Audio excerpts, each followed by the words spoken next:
Supreme court में सीजे सूर्यकांत ने अपने टेन्योर का अब तक का सबसे बड़ा और बोल्ड एडमिनिस्ट्रेटिव डिसीजन लिया है। एक ऐसा डिसीजन जो सिर्फ एक केस की लिस्टिंग नहीं है, बल्कि इंडियन कॉन्स्टिट्यूशन की कुछ सबसे कंट्रोवर्शियल और अनरिजॉल्व्ड क्वेश्चंस को फाइनली आंसर करने की शुरुआत है।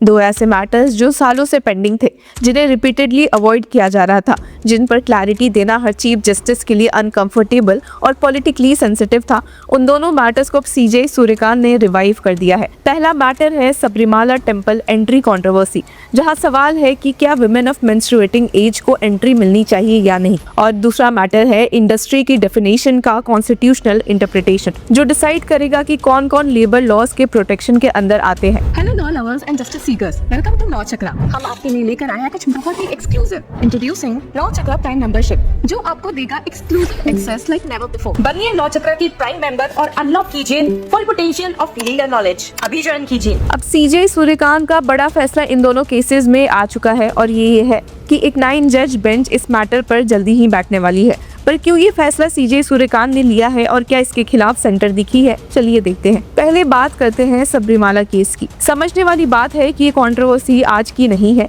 ये कंट्रोवर्सी शुरू हुई थी 2018 में, जब सुप्रीम कोर्ट की 5 जज कॉन्स्टिट्यूशन बेंच ने 4:1 मेजोरिटी से अलाउ कर दिया था कि women of all ages can enter the Sabarimala temple. तब के सीजीआई दीपक मिश्रा और justices RF Nariman, AM Khanwilkar और DY चंद्रचूड़ मेजोरिटी में थे। कोर्ट ने तब एक हिस्टोरिक लाइन बोली, कहा कि devotion can not be subjected to gender discrimination. मतलब सिंपल था कि अगर कॉन्स्टिट्यूशन इक्वलिटी गारंटी करता है तो रिलीजन के नाम पर जेंडर डिस्क्रिमिनेशन जस्टिफाई नहीं किया जा सकता। हालांकि ये डिसीजन सिंपल नहीं था, क्योंकि सबरीमाला टेम्पल में डिकेड से एक प्रैक्टिस फॉलो होती है जहां मेंस्ट्रुएटिंग एज की वुमेन को एंट्री अलाउड नहीं थी, और डिवोटीज का कहना था कि ये ट्रेडिशन लॉर्ड अयप्पा के सेलिब्रेट नेचर से लिंक्ड है। अब जब कोर्ट ने इस प्रैक्टिस को अनकॉन्स्टिट्यूशनल डिक्लेयर किया और Kerala Hindu places of public worship rules के रूल 3B स्ट्राइक डाउन कर दिया, तब कंट्री में मैसिव बैकलैश हुआ। प्रोटेस्ट देखने को मिली, लोग सड़कों पर उतर आए और dozen of review petition file हुई। डिमांड थी कि कोर्ट अपना जजमेंट रिकंसिडर करे, और तब से ये मैटर कंटिन्यूअसली पेंडिंग रहा।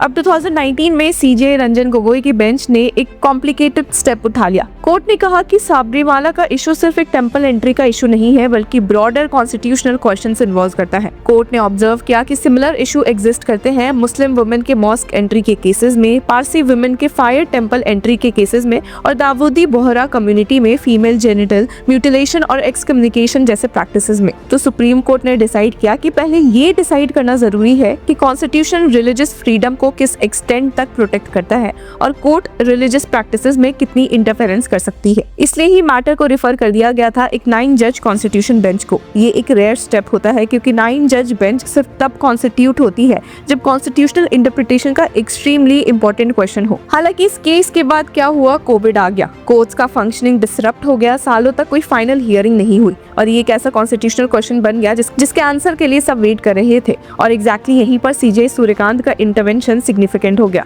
आज सीजे सूर्यकांत ही बेंच, जिसमें जस्टिसेस जॉय माल्या बागची और विपुल M पंचोली मौजूद थे, उन्होंने एक क्लियर ऑर्डर पास किया कि we direct parties to file their written submissions on or before March 14, 2026। इसका मतलब है कि अब एक्सक्यूजेस का टाइम खत्म। कोर्ट ने हियरिंग की एग्जैक्ट डेट्स भी फिक्स कर दी। कोर्ट ने ऑर्डर में कहा कि द 9 जज bench will begin hearing the Sabarimala review case on April 7, 2026 at 10:30 AM। Clarify किया कि the parties shall adhere to the above time schedule. अब ये लाइन इंपॉर्टेंट है, क्योंकि कोर्ट सिग्नल दे रही है कि अब मैटर इंडेफिनेटली पेंडिंग नहीं रहेगा। और सबसे पॉलिटिकली सिग्निफिकेंट डेवलपमेंट ये था जब सॉलिसिटर जनरल तुषार मेहता ने कोर्ट को बोला कि we are supporting the review my lord, यानी central government officially review petition को सपोर्ट कर रही है।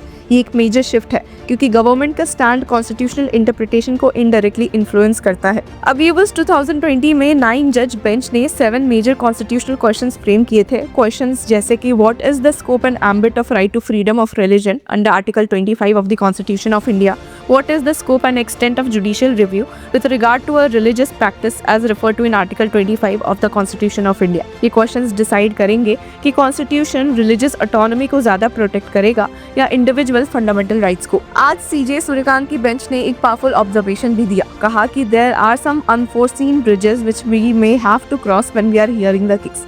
इसका मतलब ये है कि कोर्ट खुद रिकॉग्नाइज कर रही है कि ये मैटर कॉम्प्लेक्स है, सेंसिटिव है और इसका इम्पैक्ट फार रीचिंग होगा। इस हियरिंग का इम्पैक्ट सिर्फ सबरीमाला टेम्पल तक लिमिटेड नहीं रहेगा, ये मुस्लिम वुमेन के मॉस्क एंट्री केस को भी इम्पैक्ट करेगा, पारसी वुमेन के रिलीजियस राइट्स को भी। और ये भी याद रखिए व्यूवर्स की 2019 में जो मेजॉरिटी थी उसने एसेंशियल रिलीजियस प्रैक्टिसेस टेस्ट को रिविजिट करने की बात कही थी।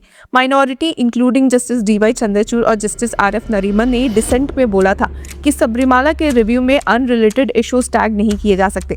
उनका स्टैंड था कि पारसी वुमेन या मुस्लिम वुमेन का केसेस अलग फैक्चुअल मैट्रिक्स पर बेस्ड है, लेकिन मेजॉरिटी ने ब्रॉडर कॉन्स्टिट्यूशनल रेफरेंसेस बना दिया। और यही नहीं, CJI सूर्यकांत की बेंच ने एक और लॉन्ग पेंडिंग रेफरेंस लिस्ट किया है, इंडस्ट्री की definition under section 2J of the industrial dispute act. ये रेफरेंस चैलेंज करता है 1975 के landmark decision in Bangalore water supply case. वहां कोर्ट ने एक ट्रिपल टेस्ट दिया था, An organization is an industry if it engages in systematic activity, organized cooperation between employer and employee, and production and/or distribution of goods and services to satisfy human wants and wishes. इस interpretation ने hospital, clubs, educational institutions तक को industry के ambit में ला दिया था। अब 2005 में state of UP versus Jaibir Singh में 5 जज बेंच ने डाउट रेज किया था कि बैंगलोर वाटर सप्लाई रूलिंग सही था या नहीं। 2017 में 7 जज बेंच ने कहा कि 7 जज डिसीजन को रिकंसिडर करने के लिए 9 जज बेंच ही बैठ सकती है। तब से ये इशू भी पेंडिंग था और अब मार्च 17 से उस पर भी हियरिंग होगी। तो एक तरफ religious freedom versus gender equality का क्वेश्चन है और दूसरी तरफ labour rights versus institutional autonomy का क्वेश्चन है। दोनों ही फाउंडेशनल कॉन्स्टिट्यूशनल क्वेश्चन है। और अब CJ सूर्यकांत का बिगेस्ट डिसीजन ये है कि इन मैटर्स को जल्दी से सुना जाए और इस पर एक फैसला दिया जाए। ये दोनों ही मैटर्स एक सिंपल केस हियरिंग के नहीं है, ये कॉन्स्टिट्यूशनल मोमेंट होगा। ये डिसाइड करेगा कि कॉन्स्टिट्यूशन का मीनिंग प्रैक्टिकल रियलिटी में क्या है। ये डिसाइड करेगा कि इक्वलिटी और रिलीजियस फ्रीडम के बीच बैलेंस कैसे मेंटेन होगा।